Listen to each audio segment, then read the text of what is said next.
Hello and welcome to the Autistic Tidbits and Tangents podcast. This is our first episode. My name is Maja Toudal. I'm an autistic psychologist, and this is Kara Dymond, my co-host, and she's an autistic teacher. We are so excited to have you follow us on all of our tangents as we talk about topics related to autism, things that interest us in general about neurodiversity, and many other things. As the name suggests, we do tend to go off on tangents because we're both nerds and things excite us. Today, we're going to be talking about being autistic at school.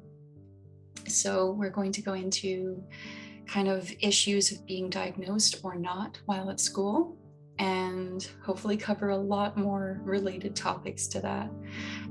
Later on, we're going to bring in some related research to bring in a different perspective and just generally talk about whatever comes up and what we can cover in our time. Exactly. So let's get started. Sounds great.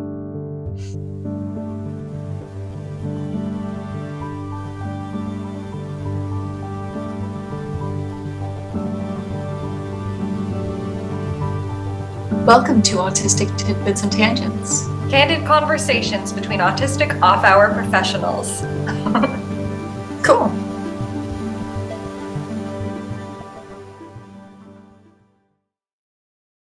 Potential trigger warnings for this episode would include mentions of bullying, traumatic events, and ableist views being discussed rather than expressed. So first of all, I kind of reckon we should just introduce ourselves a little bit. I did mention that, my name is Maja. I'm an autistic psychologist.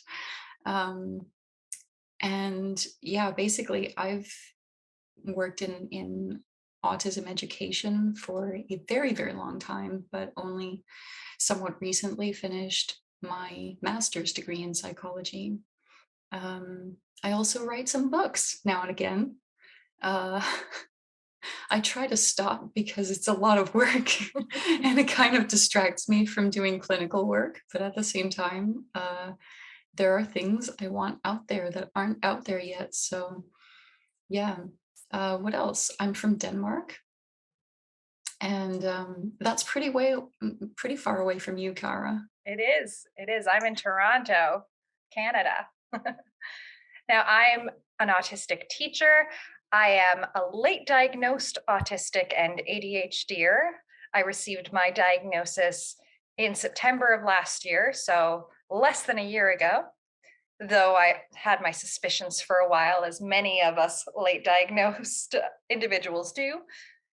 I have a brother who is autistic, so I was raised with that understanding and supporting him through homework and wondering why teachers weren't so good at accommodating, although many were, but the ones who stuck out to me were the ones who did not know how to effectively work with him and help him along. So that became a source of a passion for me. I went to school. Originally I studied theater, but I discovered what I really loved doing was teaching drama to autistic students. And that became my sort of aha moment. And I did my Master of Teaching degree, and I've been teaching for about 12 years. And I went back a few years ago to complete my PhD focusing on autism education. And like Maja, I have also written a book, and I am also a very productive procrastinator. So I'm supposed to be planning my graduate course in education right now. And 2 days ago, instead of doing that, I pitched a second book to my publisher. So I also teach adults. I teach children and adults. Yeah, and while you are a very productive procrastinator, I am entirely the opposite because I'm a gamer. So pretty much all of my procrastination is completely useless and involves collecting pixels of various kinds. I don't have any systems at the moment, so that's been helpful. But when I did, I was very big into Skyrim and Fallout 4 and other open world games. Ooh, I'm a big collector. It sucks you in, doesn't it? It really does. Yeah. Okay, so let's get back to the topic at hand. All right. Um, so, autistic at school is kind of the overall theme for today. And the first thing that I wrote down was being diagnosed versus being undiagnosed at school. And obviously, you were not diagnosed as autistic in school. I was diagnosed at age 16, so I managed to finish most of my schooling. So in Denmark, our our kind of primary school ends at ninth or an optional 10th grade. And I almost got through all of that without being diagnosed. Wow. But then obviously all of my education since then, I have been diagnosed. So for me, there's kind of both aspects. But for you, you have a very None of different it. story. I mean, I was definitely aware of different challenges that I had and different strengths that I had. So I I always struggled with the mechanics of writing. I'm a good writer, but physically Mhm, the pencil, I found it very hard to hold. People used to like make fun of how I held a pencil. mm, Um, and I vaguely recall probably an occupational therapist coming in at some point to work with me, and they tried to teach me proper typing, and I still only type with two fingers, but I am very fast.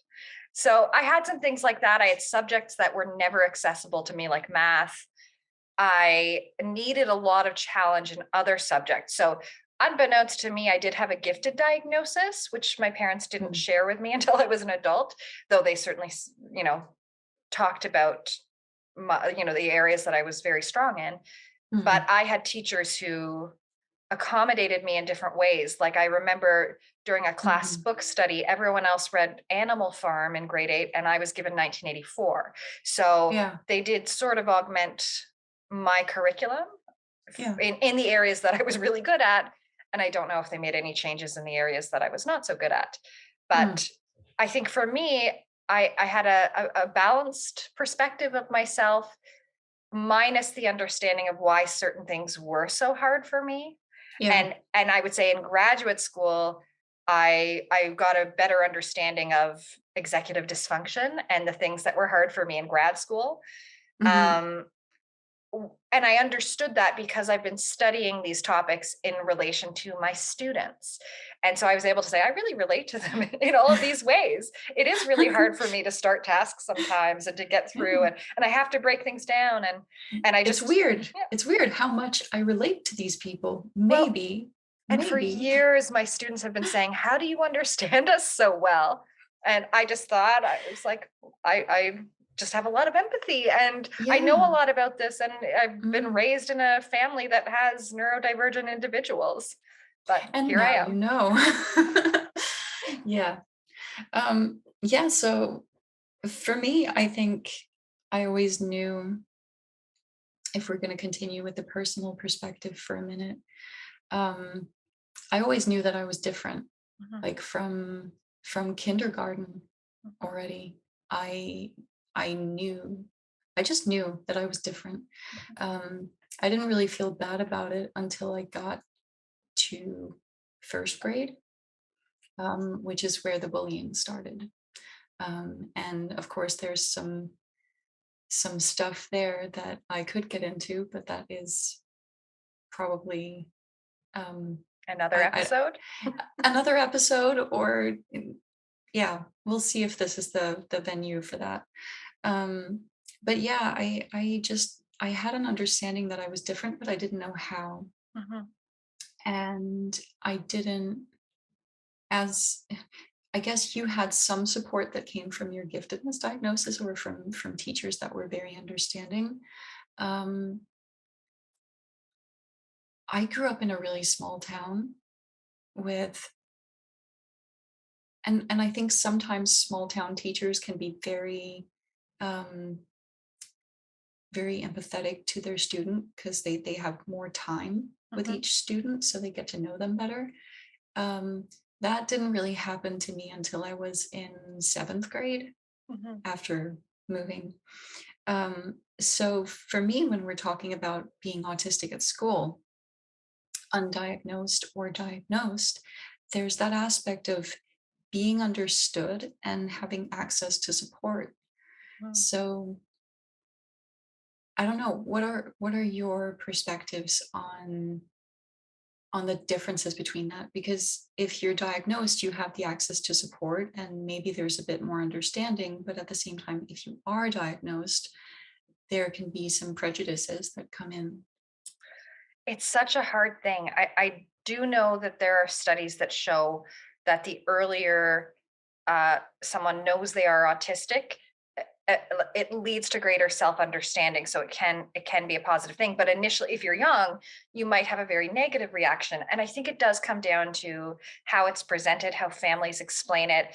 If families are talking about the diagnosis like this is the end of the world, or it's a disease, or they don't have the information Hmm. themselves Yeah. to present it in a way where you can understand what it means, but without pathologizing it, right? Yeah, definitely. I And I I would say that I do also see a lot of children in my clinical work who are mhm, diagnosed very young, but because they're diagnosed and told so young, they don't really have that sense that they are different. They're mhm, not looking for that answer. So when they do get that diagnosis or when they're told about it, there can be a few years of like, mhm. What does this mean? Yeah. or like they don't identify with With it. it. They don't feel that they are the ones that are being discussed. They can't see it. Um, I usually think, and this is just based on anecdotal information mm, and my experiences as a teacher, that it's usually around the fourth grade hump, mhm. where children become aware of those differences a bit more. They become aware that the social is becoming harder. They become aware of that feeling of difference if they haven't already. But Yeah. that's when socialization becomes more nuanced, when social hierarchies begin to form in a more developed way. Certainly for me, grade 4 was when I started to feel like an outsider in a lot of ways from my peers, and I wouldn't Mhm. play along with, why am I not supposed to be friends with them? Because we were friends yesterday. They didn't do anything Yeah. wrong to me. I'm friends with everybody. And then you don't fit in exactly because you're not playing by the hidden rules. Yeah. No, exactly. And we see that here as well. It's somewhere between probably grade 4 and grade 7, depending Mhm, on like when you go to school, like when schooling begins. mhm, Um, it's like that's when the mask fails. That's when if you were able to use your intelligence or other strategies to compensate for the things that are difficult socially, mhm. if you are able to mimic those around you, when when those preteen and teen years begin and all of the other kids change, like their interests change, the way they talk changes, the way they interact becomes just different. um, I know that neurotypicals like to say that socialization becomes more nuanced, and in a way it does, but for me it's also, when I look at it, it's not just more nuance, it's also a massive shift Mhm. towards um, playing grown up a little bit, and those hormones starting to make at least some kids interested in love, or I don't know, maybe I'm being very politically correct when I say it like that, but hormones do, Hormones. hormones start things, you know? And they certainly And make everyone, whether you're autistic or not, want to be part of the group. And I think yeah. that is another challenge, especially Mhm. for adolescents who are autistic. Yeah, and I think the thing that happens very often, and especially for girls, is that around that age is when the other girls stop playing. They stop playing games Mhm. because in in that in that kind of bridge from child to teenager is when the other girls start being like, no, if you're cool, you have to do this, you have to Mhm. talk about these topics, you have to Mhm. you have to keep up with that social convention that they are creating. I hated that And so much. exactly. And I think for autistic girls, or autistic boys who are friends with neurotypical girls, um, I think that period of time where now we can't play anymore. We used to play. We used to be kids together. Um, that goes away. And I can't join you in those things because I don't have those interests yet. And I think, and it's honestly a little bit frightening to say this, but I think the time that that happens is becoming earlier and earlier. Mm. At least that's what I'm hearing from Danish parents and teachers and other professionals, is like, it used to be grade 5 to 7. Now it's actually even a little bit earlier. Kids are starting, because maybe of social media. I think it's a judgment, really, but I think social media has such a huge impact in the socialization Mhm. of our kids. And when kids are going on social media when they are 8, 9, 10 years old, then that shift starts happening a lot earlier than it used to. That makes sense. I also think the the tendency to communicate directly, which is a common with all children in younger Mhm. childhood, where you can just say, "Are you my Mhm. friend?" or Yeah. "Do you want to play?" or "I really like you." You can get away with that when you're young, and then again, the expectations change. Uh, Neurotypicals engage in much more subterfuge in their communication, if we can call it that. But We you can. you We hide definitely can. you hide your thoughts, you hide your feelings, Yeah. and that can be really hard to keep up with when you're someone Mhm. who really believes in living authentically and saying what you Mm. think and feel, and you expect the same of others. Yeah. And there's also, of course, the aspect of like, when you are different, I'm going to back up a little bit, because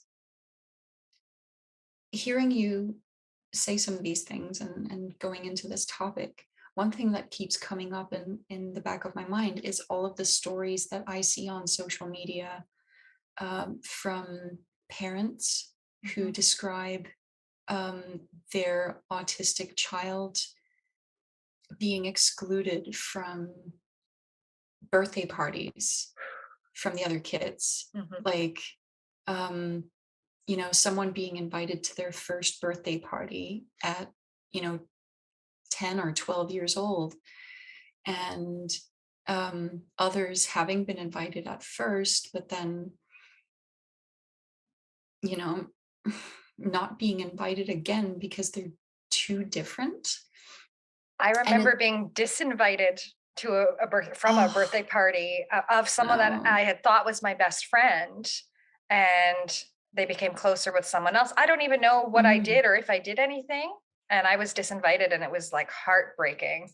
Yeah. And then And very often you don't know. yeah, Yeah. and then you blame yourself because you think the Mm. source of the problem must be me because I can't figure this out.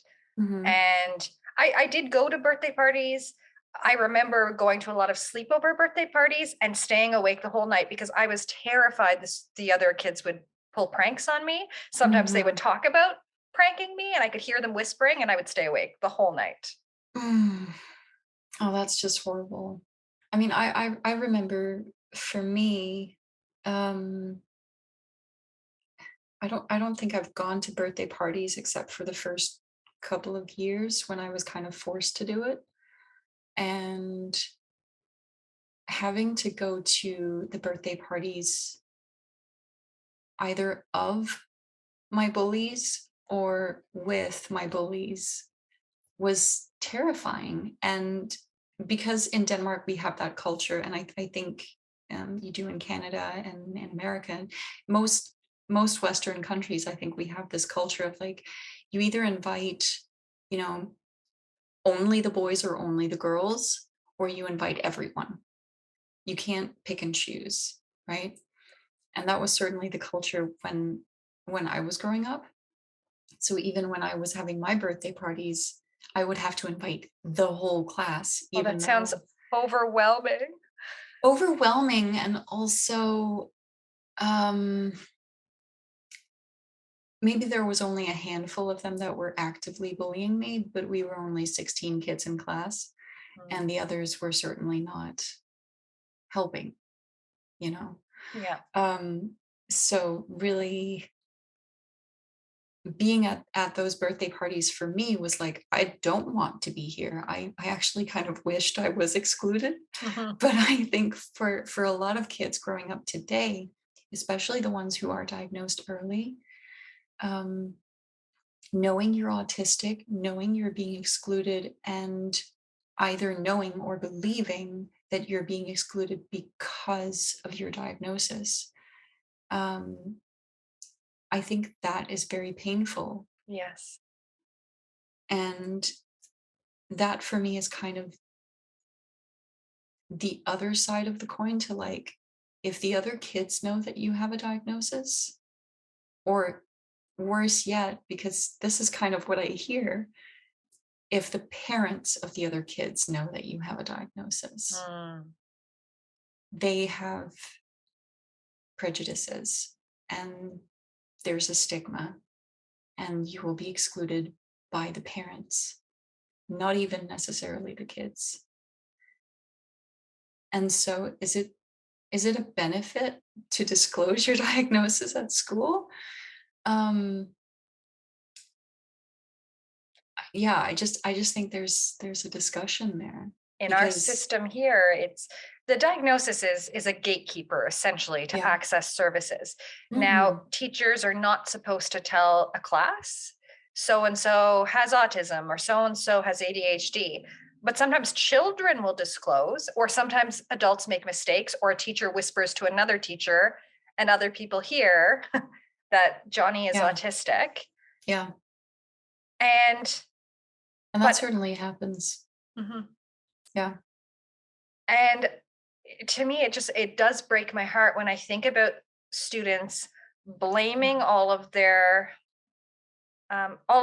traumatic events that happen on Yeah. being autistic. And Yeah. certainly being autistic gives them challenges, but many of the traumas are caused by other people, right? Yeah. And not the diagnosis per se. Definitely. I think there's an aspect of like where are the bad experiences actually coming from? But I think you bring up something very important there with like there's that gatekeeping of support where you can only get support if the school knows about your diagnosis. But then at the same time, um, isn't there isn't there a confidentiality, like ethically from the teachers? Like, mm, So the way it works here is the parent has to disclose to the school. So the parent would provide medical documentation, and the student would go, well, the student and the family go through um, a process where the school board accepts the identification, and then the teacher is informed, and all of the teachers of that student should be able to access the student's information record and know that this is a student who is deemed exceptional. Um, Other than that, in an ideal world, it's up to the student if they share or not beyond that. But of course, we know teaching is not always ideal. Schools are not ideal places. very true. And so, I think children as well are more and more informed about ADHD, autism. We have all these awareness initiatives. So I think I Yeah. think students can speculate sometimes. Oh, I bet that person's autistic, and or use it as a slur, right? I have Oh, certainly heard definitely. heard that used Definitely. as a slur, That is which happening a doesn't help. lot. No, that it's happening a lot here. I've certainly had a couple of kids um that I've started seeing either before they were even diagnosed, when it was suspected, um, or very recently after their diagnosis, and talking about, do we want to disclose it to the other kids? Maybe not, because the other kids are actually teasing, using it as a slur, or the other autistic children that are at the school are being targeted because of that. And Mhm. so I don't want to be open with my diagnosis because right now I'm accepted, or not necessarily that I'm popular, or I feel completely comfortable or included, but I'm not being bullied right now and I don't want to be, right? I think it's sort of the same considerations as, do you disclose as an autistic person at work? Right? Do Hmm. you disclose on a first date? No, Yeah. because we know there's so many stigmas Yeah. and a lack of understanding, and you want to be seen and valued and accepted for who you are without any Hmm. preconceived biases that someone Yeah. might have when they hear the word autistic. Yeah. And I don't, I mean, obviously, this is my first teaching year where I've had the identification. I didn't tell some of the new parents. Mm-mm. I have told some of them since, but it's not the Yeah. first thing I say when I say your child's coming to this specialized program where we learn all about autism and we learn strategies. But Yay. because I want them to get to know me first. And I Yeah. want them to see what a great job I do, not to toot my own horn. And then I can say, by the way, I really relate to your child because, Hmm. and I tell all my students, Yeah. and they might go home and tell their parents, but I often think they don't. I don't think it's a detail they they remember, to Well, tell at home. I think I think there's a value, again, not to toot either of our horns, but I think there's a value in neurodivergent children with support needs, meeting adults who have support needs, meeting Exactly. adults who are diagnosed with something, and having that experience of, just because I'm different or just because I have support needs, it doesn't mean that I can't make something of myself, um, that I can't become what I dream of becoming, you know? I think professionally, it's going to be such an asset to me, and it has been so Mhm. far with students. Yeah. Because exactly, like, you want to be able to say, I understand. Maybe Yeah. don't understand every aspect, but I can Mhm. imagine and I can relate in the ways that I Yeah. can, and probably better than other adults around you if they don't have a Mm. diagnosis, or aren't. I shouldn't say don't have a diagnosis, because you can be autistic and not know it, like so many of Of us are, course, and you can also identify as autistic without having a without. diagnosis, because of course There's so many barriers to getting one. certainly in many countries there are. In Denmark, I think we are very privileged in that, well, not in our school system, because the school system is overloaded, and so it can be hard to get a referral because you have to go through the school psychologist here. But once you're out of the school system, you really just have to go to your family doctor and get a referral from them to a psychiatrist and a Mhm. psychologist, and that's it. And it's free because it's Oh, Denmark. it's not free here. Um, well, yeah, Denmark. Um, well, I'm not entirely sure if it's completely free, but like Mhm. the percentage that you would have to pay would be something like 10 to 20% of the Mhm. actual cost, Wow. because welfare. Yes, here, um, here, if schools put in a referral and the assessment is done through the school board, it is free, but wait lists are years long. So mm, parents who can afford it are yeah, encouraged to do it privately, but then can be $4,000 or around there. And that again is a huge yeah, barrier, right? it can be really expensive, Mhm. and I get why it's expensive, because there is a lot of testing that has to be done in order for the diagnosis to be valid in the system Mhm. that psychiatry works under. um, I mean, and it's expensive to get a whisk test done. Mhm. A whisk test being the children's version of basically the IQ test. Mhm. Um, I don't know if you use a different one there, but we use the Whisk is whisk. often Yeah, used. yeah. In Denmark, it's kind of the standard to Mhm. use whisk, and then wise, um, for adults. Mhm. Not wise WISE, but wise WAIS. Okay. I believe. I I won't don't do hold you those to it. tests myself. I don't, the materials for doing those tests are super expensive. I Yeah. don't have them yet. Wow. Something It's I never thought about. Yeah. no, but it's so expensive. You would not believe. Like Wow. it's I could get a trauma education for less. Wow. Yeah. Um so yeah, autistic at school, there's just so many things to talk about with that, um in terms of diagnosis or not, disclosing or not, barriers to support, being excluded socially. um and then I also think, like you mentioned before, the self-understanding aspect of it, when you have a diagnosis, knowing, oh, these are the things that are difficult for me. This is why I feel different from the other kids, and that's okay.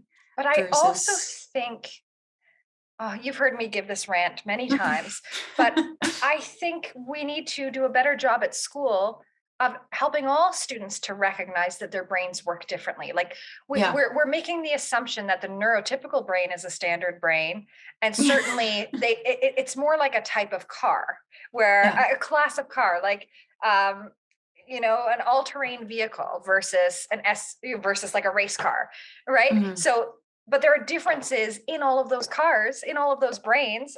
Sorry, yeah. my cat is like trying to eat all the wires. Um, Well, wires are fun. they certainly are for her, but No, but I agree with you. teach It is very everybody their much the brain works narrative. differently, and then we're sort of Yeah.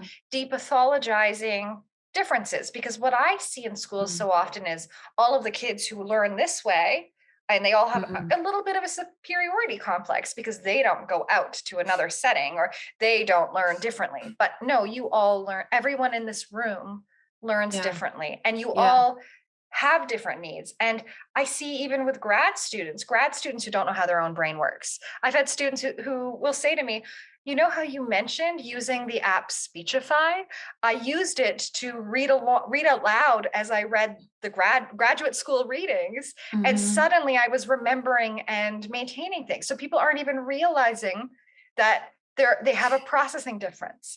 And if we yeah, teach these tools to everybody earlier, they can all advocate for what they need. yeah. Plus, we can get away from the narrative that only people with diagnoses are different. We can do a Um, better job of meeting all the and that needs without needing a label. yeah, and that people without diagnoses are all the same. This actually reminds me of something Tony Atwood said at a conference, not even a month ago.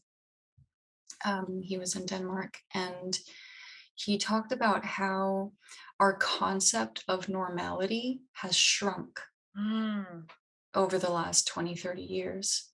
It's like we used to have room for people to be different. We used to have room for, some kids to be a bit more melancholic, or to be a little bit quirky, or whatever, really, just to have different interests, be different. yeah. Um, while recognizing, of course, that some people have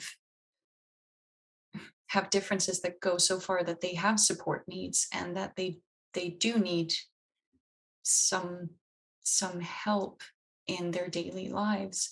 But there was room for that difference, that quirkiness, and that concept of how different you're allowed to be before you are too different. That's shrunk, and I agree with him, because I mean, there's also an aspect of like subcultures, local cultures, right? But I see it happening, and I'm in a bit of a nerd culture because I'm a role player, Me too. which is where we see, D&D. oh, all of the things. Um, we love all the nerds, but like I'm in a subculture where we accept a lot of differences, but certainly I see now versus 20 years ago. Of course, I was very young 20 years ago, but hey, but I do see that difference where people are a little bit more weirded out now by differences than they used to be. I would also like to hypothesize that that correlates with the increase in standardized testing, standardized curriculum. Um, Mm. I have a friend who retired from teaching after 31 years a few years ago. So she taught pre pre a mandated curriculum. So before there was a mandated curriculum, you as a teacher had areas you had to cover, Mhm. but you could decide what your class needed. There was a lot more Yeah. freedom to do, okay, we're Mhm. going to do a special project for a month that incorporates all of the different subjects where we raise ducks and we study them and we write reports on that. You could do more creative things rather than what she reported afterwards when the mandated curriculum here in Ontario came in the first time in 1997. Suddenly it Oh, became not wow. so much about let's meet children where they are and support them from there. It was, we have all these Mhm. things we have to check off a list because there's thousands of expectations that Yeah, we have to cover. And how are we going to do it all? So it becomes driven by the curriculum rather than driven by the children. certainly in school. Yeah, I don't know specifically when it changed in Denmark, but there was a change back in 2012, where teachers' time, like the time that they had to prepare, was decreased, and the number of students in classes was increased, and all of our all of our municipality school systems were more or less forced to include all of the children that had been at, we call them special schools, and treatment schools. Mhm. And so, as many students as they could get out of that system with extra support, extra money, they funneled them into the public school system. Mhm. Um, and at the same time, there was, they put everything into this bill. It was insane. But they certainly also like tightened up the requirements for the curriculum at the same Mhm. time. Just there's no freedom anymore for teachers, and we saw a huge change in terms of turnover in teachers all over the Attrition. Yeah. country, Yeah. um, and people leaving the profession entirely. So not just leaving the school that they were at, but entirely moving on from teaching, finding a different profession. Mhm. It's been horrible, honestly, and it's had astounding effects Mhm. on children in Denmark. Um, so Denmark is supposed to be a super happy country, right? I always like to say it's not that we're happy, it's that we're more content. We have less things to worry about. So it's not happiness, it's absence of fear. I like that. Um, but in our kids, we now see, I don't honestly remember what the stat was before, but it's climbed up to like 30% of kids aged, 0 to 18 develop some sort of psychiatric illness Wow. or diagnosis at Mhm. some point. Um, So like the rate of anxiety, the rate of depression, the rate of burnout in Mm, children has gone up markedly, and it's wow. frightening. I suspect that is a global phenomenon, or at least a Western phenomenon, because I anxiety, depression rates are much higher for students here as well. Yeah, and there's always the question of like, are we just diagnosing it better? Um, but I also think there are other things that we have to look at. But I think this is a separate Issue. episode. Get us back on track, Maya. Well, in that case, I think we should move on to the research. All right. So I pulled one study that I wanted to talk a little bit about and talk about the implications surrounding it. Yes. It is a small scale study, so this isn't immediately generalizable to education everywhere in the world. This is a Swedish study. It's from 2015. The researchers are Linton, Germundsen, Hyman, and Danermark. And it's Mhm. called The Role of Experience in Teachers' Social Representation of Students with Autism Spectrum Diagnosis, in brackets, Asperger. Awesome. So this is our thing of the day Thing of the day. section, um, talking about basically how teachers view their autistic students. Mhm. Now, the article uses dated language, it uses Asperger Mhm. syndrome. So I'm going to use that term as I talk about Yeah. it. And it makes sense that they do that because Sweden will be using the same diagnostic system that we use in Denmark, which is the ICD-10, or it certainly was in 2015. Mhm. We're trying to move on to ICD-11, but in ICD-10, we still had the Asperger's diagnosis separate from other Mhm. autism diagnoses. They were all still separate at that time. So That makes hence, sense. hence the dated language.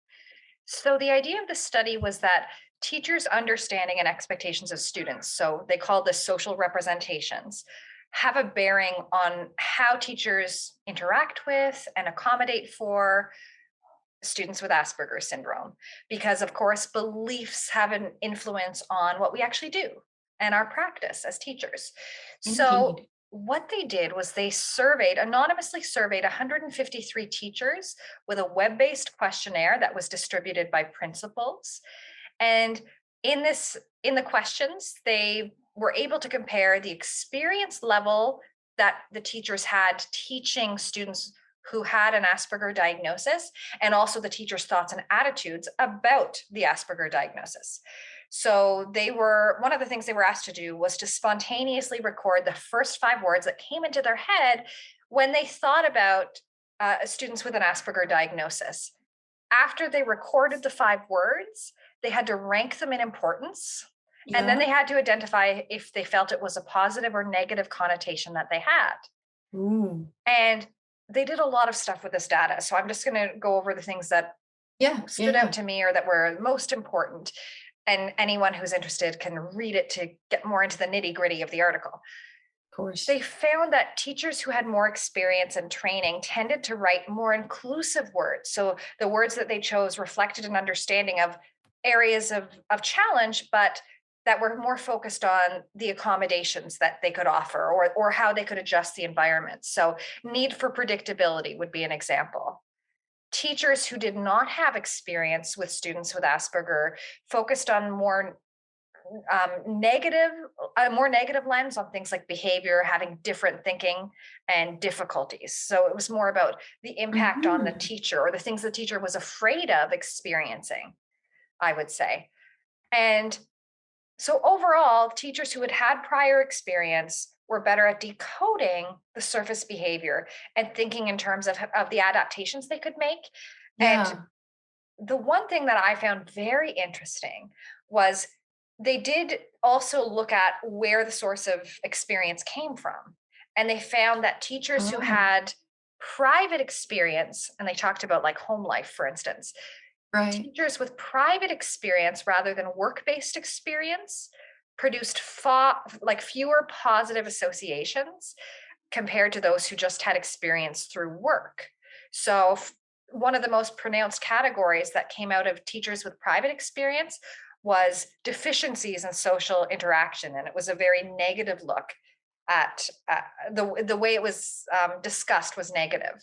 So that was interesting, Wow. that teachers who just had experience through work tended to think in more productive ways, I would say, than teachers who maybe Hmm. had a personal relation or um, were more aware holistically of an That's autistic really student. interesting. I do you think that of course this is pure Of speculation, but course. do you think that that could have something to do with like in the teaching profession, if your experience with autism comes from teaching, you will have access to supervision and um, you know, talking to your colleagues about how do we develop strategies to help these students. And if your experience is private, you're more sequestered, I guess, Mhm. from productive professional conversations about how to help with the support needs. I think you're onto something there. I know from my experience as a consultant and my PhD research, which was very small scale, so not Mm. really generalizable either. But in that, I found that teachers, the more students they had taught with a diagnosis, the more they knew how to adapt, because teaching is a Mhm. job where you learn on the fly. Yeah. So teachers colleges can't adequately prepare a teacher for every possible No. profile, every possible learner they're going to experience, and that's a Mhm. really scary thing. So the more experiences you have, it makes Yeah. sense that you are going to go, oh goodness, I have this student for the first time coming into my class who has Mhm. X, Y, and Z needs. Mhm. What am I going to do? And then you Yeah. engage in professional development on your own. You Yeah. research, you talk to colleagues, and talking to colleagues is one of the most helpful sources Mhm. of information for a teacher. Whereas a new teacher Is just going might, to be afraid. yeah, they're just they might be more prone to having that experience of, oh no, am I good enough as a teacher? Can I solve this problem? Can I help this person? Um, w- or even the more, because when we get a fear response to something, we can question ourselves or we can attack others, right? Yes. And So that there. happens with students, it happens with teachers, it happens with all learners. Exactly. So either you start questioning yourself or you will start being like, why is this person here making my job difficult? And you give away what I like Um, to think of it as giving away your power. If you're yeah. saying, oh, that student just isn't motivated, or that, the problem is the Hmm. family doesn't support, you have then, Yeah. as a teacher, you have taken away your, well, not only your responsibility, but the Hmm. lens that is helpful to you, that what can I do to change this so that the student is successful? What is it they're having difficulty with? And how can I make the environment more supportive of them? Yeah. And I don't say this to be hard on teachers, because it is such a difficult job. I think Definitely. as a colleague, and families also need to have an understanding that teachers are learners too. And it Yeah. is a very difficult job. And teachers who are having trouble accommodating are also in need of support Yeah. Well, of and course. encouragement, And just like our I think learners. that generalizes to all caring and mental health and really all professionals. I mean, but especially if you are someone who works with people. Everyone wants to do well, and if they're not doing well, there's usually a reason for it, and we need to make a Yeah, compassionate assumption that yeah. it's not it's not a choice, It's per not because you're a se. bad person, it's just because you Yeah. don't have the knowledge And all those yet. assumptions we jump to, whether it's about children or other adults, that they're lazy, they don't Mhm. care, those are extremely Or unfair that and they're not true, stupid. or they're stupid. Yeah, I mean, I've certainly seen that happen with, like, that judgment of, like, "Oh, that person is just stupid." And they're not dyslexic, so it can't be that, so then they're just stupid, right? And And often stupidity, the stupidity correlation, people make that mhm. assumption when someone isn't very verbally expressive. And we know a lot of autistic Mhm. students are not, but suddenly Yeah. you get them typing and you get Or amazing perspective, right? yeah.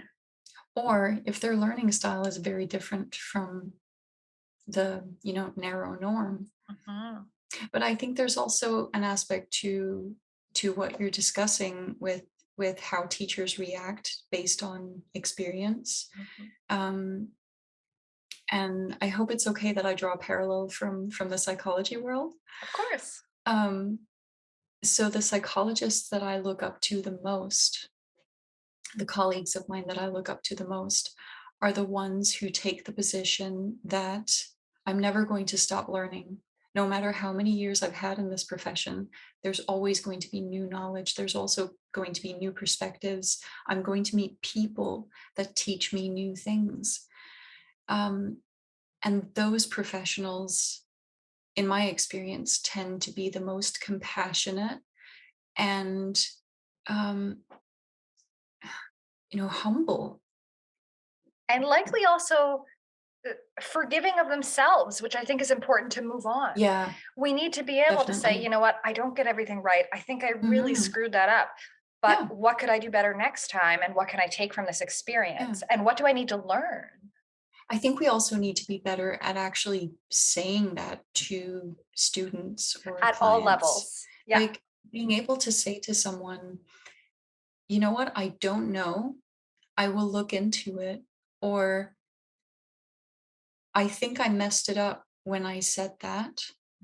How did you experience it? What can I do to do better? How Mhm. can I help you better next time?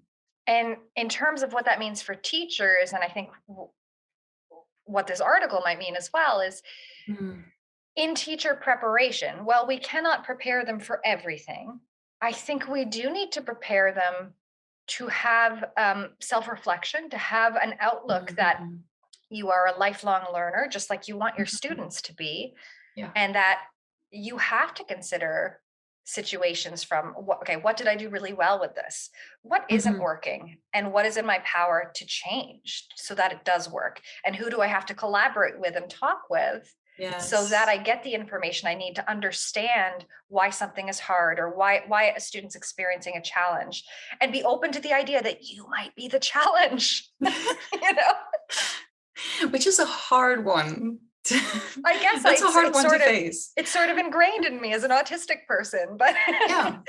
we Oh, need everyone to kind of look at themselves and yeah. be willing to accept that okay, there might be something I'm doing contributing to the Yeah. situation, Yeah. and think about often it's things we aren't even aware of. It's Yeah. the unconscious assumptions that we make about children and about learning and about the purpose of education.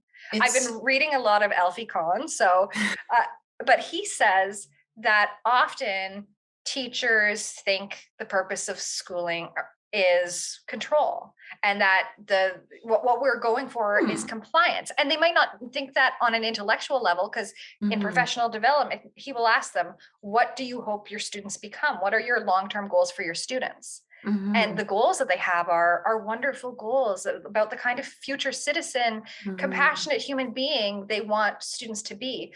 But then Yeah. when you look at what you're actually doing in the classroom, is it allowing for that?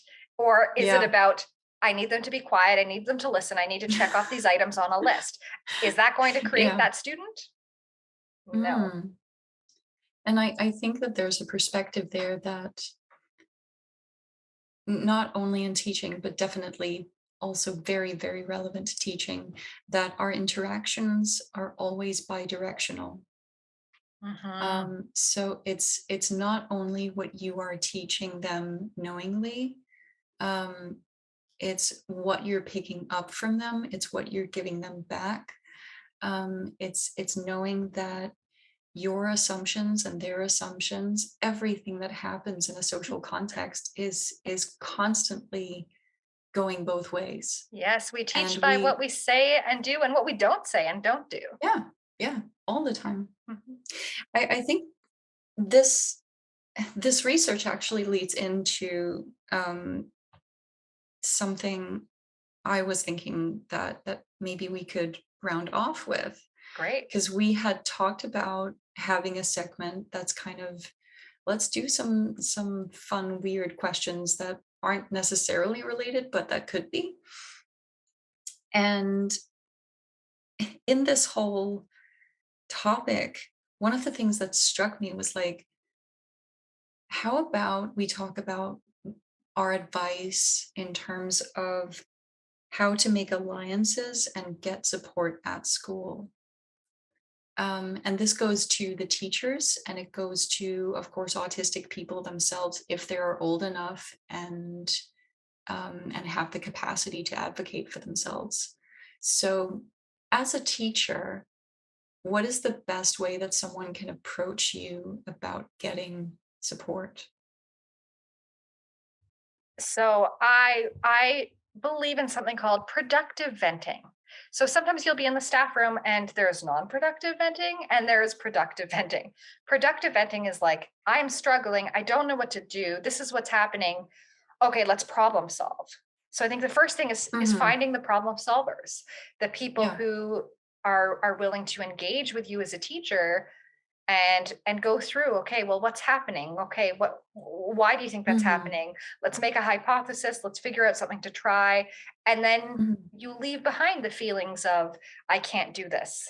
You Hmm. move on quickly through that emotional response. Yeah. um, so that's one thing is find the problem solvers. Don't be Yeah. afraid to talk to colleagues. Don't be afraid to ask for help.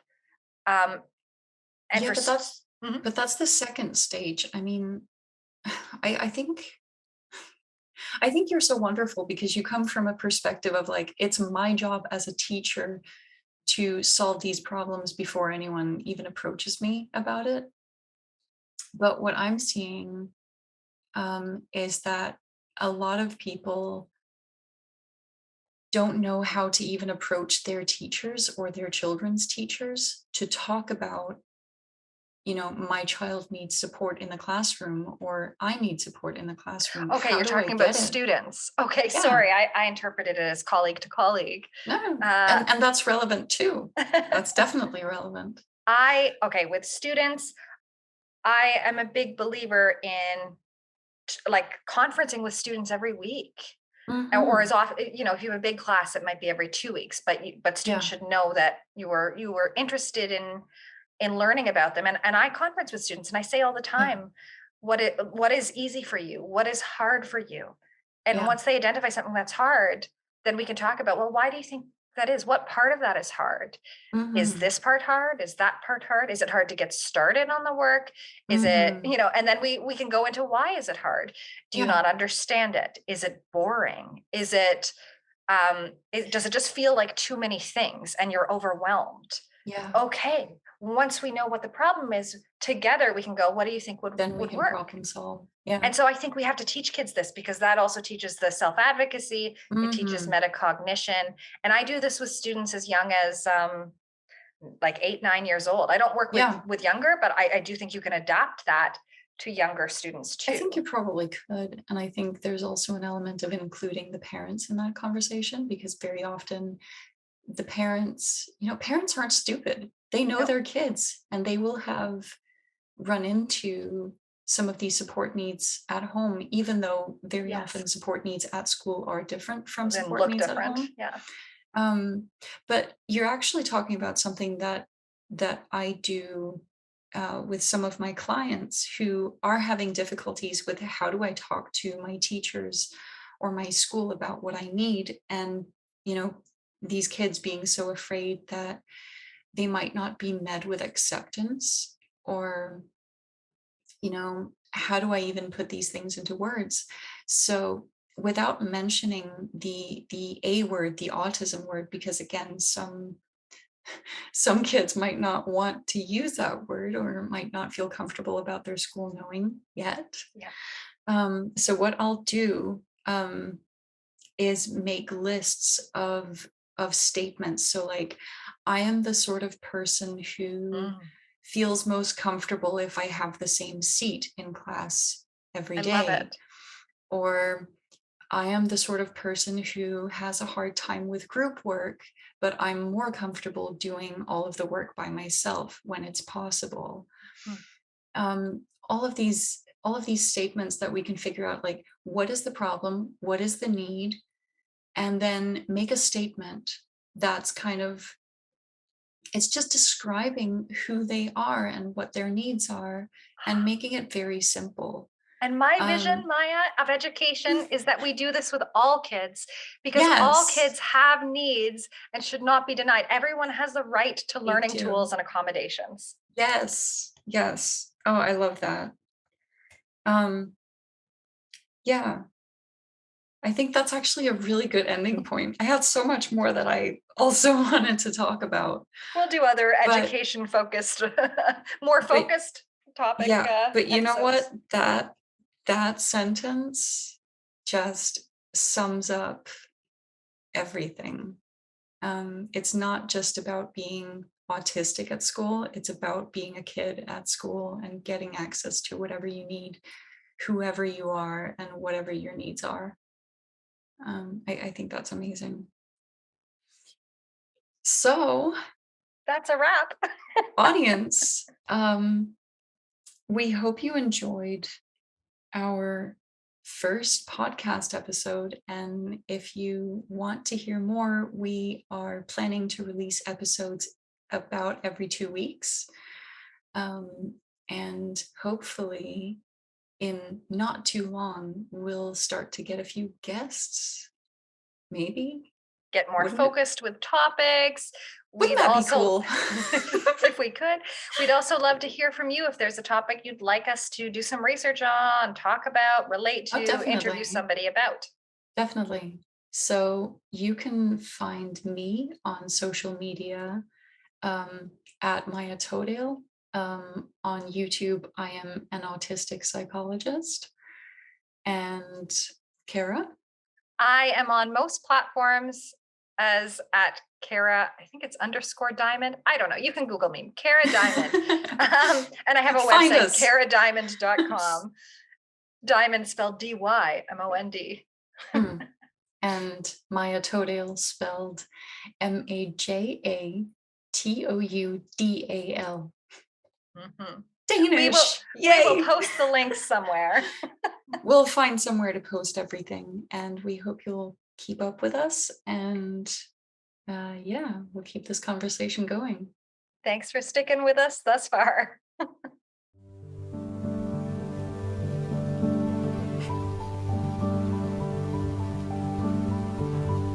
Special thanks for this episode go to our friend Bruce Petherick, who composed the theme for this podcast and gave some editing advice for our very first episode. We look forward to having you on as a guest in the future. Thanks!